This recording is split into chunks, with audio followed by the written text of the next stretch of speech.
ಹೇಳ್ತೀರಿ? ಏನ್ ಹೆಸರು ಇಟ್ಟಾರ ಅಂತ? ಯುಗಾವತಾರಿ ದತ್ತಾತ್ರೇಯ.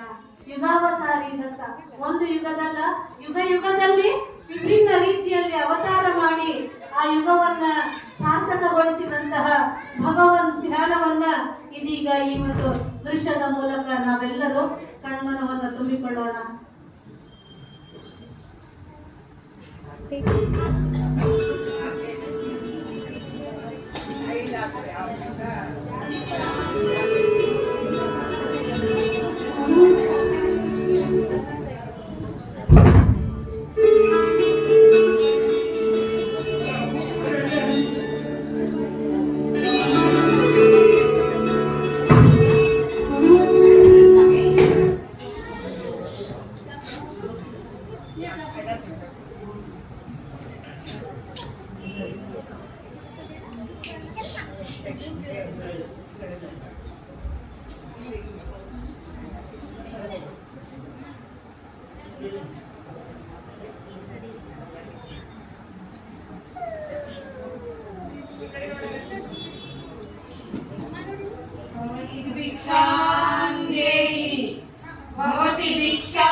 ಸತಿ ಅನಸೂಯ,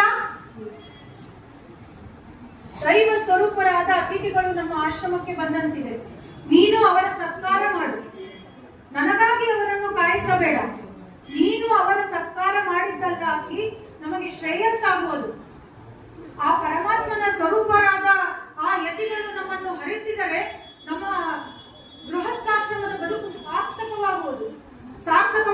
ಅನಸೂಯ, ನಡೆ.